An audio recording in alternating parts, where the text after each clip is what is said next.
Now, in my last video, I was talking about jazz soloing, and we took the song All the Things You Are, the chord changes, just the first 8 bars of it, and analyzed it. Harmonically, it's basically 5 bars of A flat major and 3 bars of C major.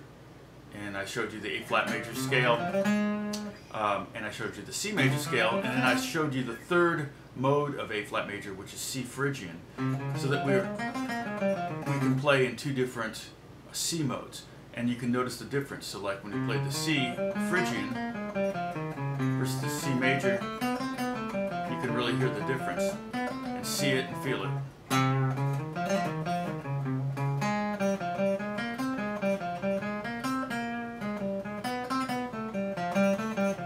You can just practice kind of randomly shifting from one to the other. But even better is to go ahead and play along with the track. So again, let me just show you. I'll play the track here that we played with before.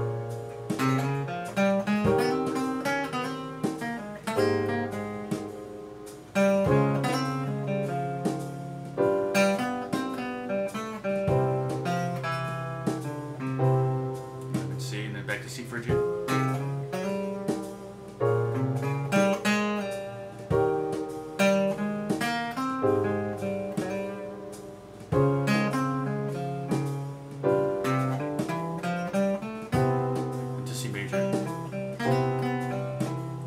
Now, in this progression,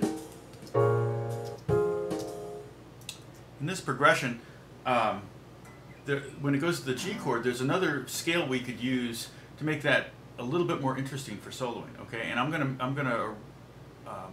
it's the 5th mode of C harmonic minor, but we're just going to go ahead and play C harmonic minor so that we're dealing with 3 C scales. And again, you can kind of hear the differences between those 3 scales.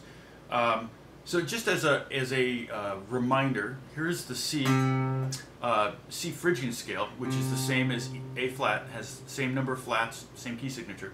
It's C, 3rd fret, 5th string, then D flat, 4th fret, E flat at the 6th fret, F at the 3rd fret of the 4th string, G is at the 5th fret of the 4th string, at the 6th fret is A flat, B flat on the 3rd string, 3rd fret, and on the 5th fret of the 3rd string we have C.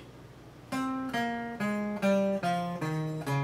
and play that with me. 1, 2, 3, 4.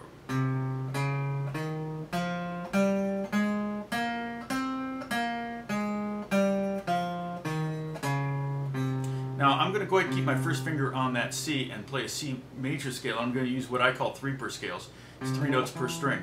And I'm going to go 3 to play the C major. It's C, D, E, F, G, A, B, C. 3, 5, 7, and then the next string 3, 5, 7. Okay, and then in the 3rd string we're going to go 4, 5. Okay, so I'm going to play 1, 2, 3, 4.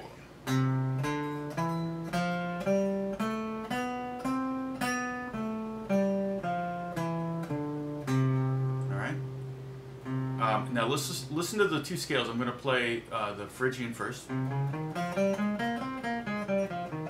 the major. Very different sounding scales. And again, remember the only common tones between those 2 scales are the C, which is the root of both those scales, and the F and the G.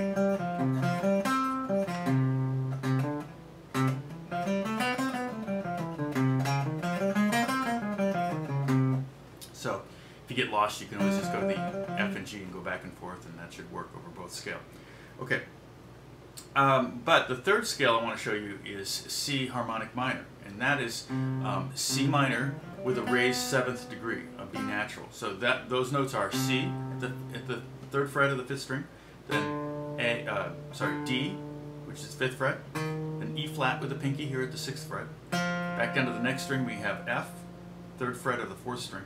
Then 5th fret of the 4th string we have G, then A flat, which is pinky again, 6th fret, and then a B natural, which is the 4th fret of the G string, and then finish up on the 5th fret of the 3rd string, which is C. Okay, play that with me. 1, 2, 3, 4.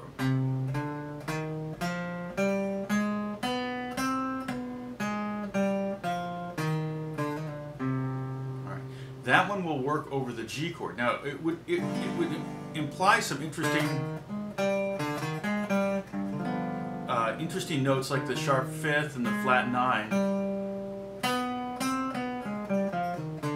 if you just played over a plain old G7 chord. But what I'm going to do is I'm going to take the logic file here. I'm going to take that G chord. There it is, right there. Okay. And I'm going to take the D up to D sharp, which makes it a sharp 5, and I'm going to take that other G that's higher up there, and I'm going to raise that to an A flat, so that gives us a flat 9. So now the chord sounds like this. Or, hear that? One more time.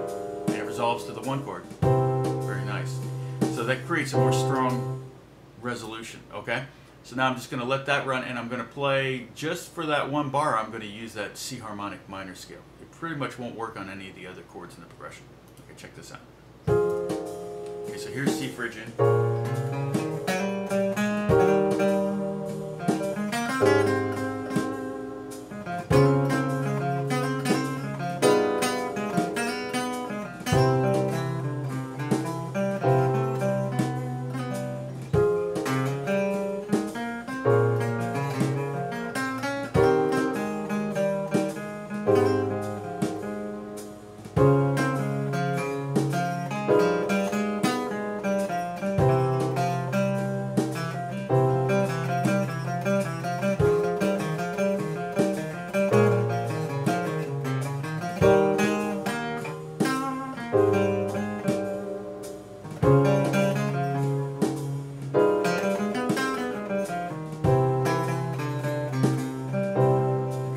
Gives you a little idea of how it might sound, of how that might sound. Okay. So so over the first 5 chords I played C Phrygian, then over the G chord I played C harmonic minor,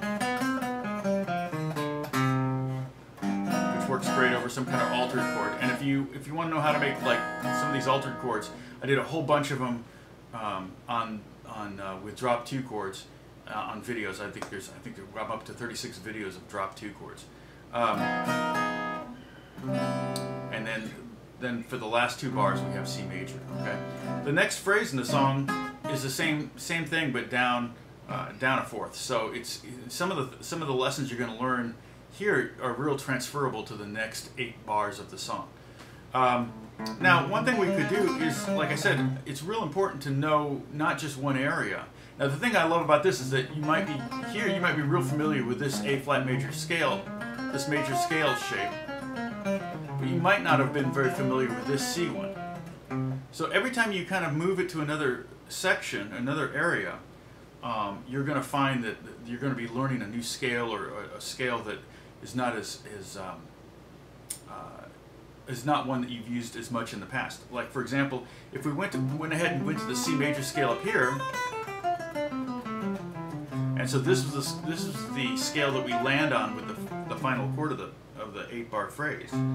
Then we're gonna need an A flat scale, and actually it's pretty easy for me to find it this way. I can think A flat, or I can think C Phrygian. So if I just put my first finger on C here on the bottom string, then I can see that D flat, E flat, F, G, A flat. There's the root of the A flat scale, and then B flat, C. In fact, that's the same. It plays exactly the same as that right here. Same fingering and everything. Okay. So fingering wise, it'd be 1, 2, 4, 1, 3, 4, 1, 3. But fret wise, it's going to be 8, 9, 11, 8, 10, 11, 8, 10. Okay, and then the C harmonic minor is going to be, again, it's going to finger the same way that one did. And we can make the C scale finger the same way. But now we have higher notes we can go to.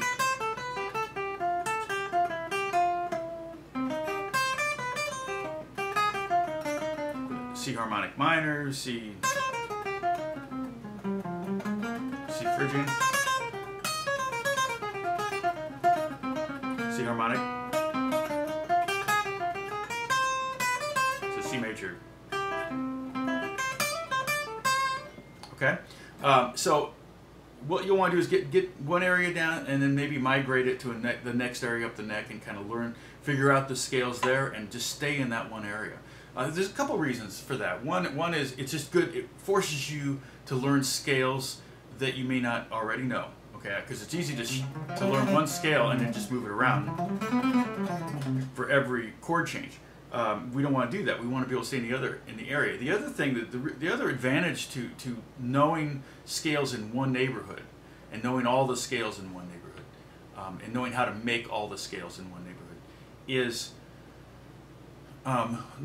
if you're looking at a chart, if you're reading music, you don't have to take your eyes off the music. You can keep your eyes on it and you can make the changes. If the chords are going by pretty quick, you don't know the song very well, that way you can kind of keep your eyes on the music and not on your hands. Because if you have to look down at your hands because you're shifting so much, you're very likely to lose your place in the music, and then if you can't find your place, then you're going to be playing in the wrong spot, and everyone's going to laugh at you, and it'll be very embarrassing, and you'll get mad, and you might break your guitar or something like that, like a tennis racket, you're throwing it on the ground. So I don't want you to break your guitar. So learn your scale positions, learn all your scales in one position, and go up to the next position and learn them there too. Okay, well, I'm going to talk some more about this. We'll do some more, and we may do the next 8 bars of this song, just so you can see it. In fact, we'll even create 2 more C scales to accommodate that. Okay, I'll talk to you soon. God bless you guys. Bye.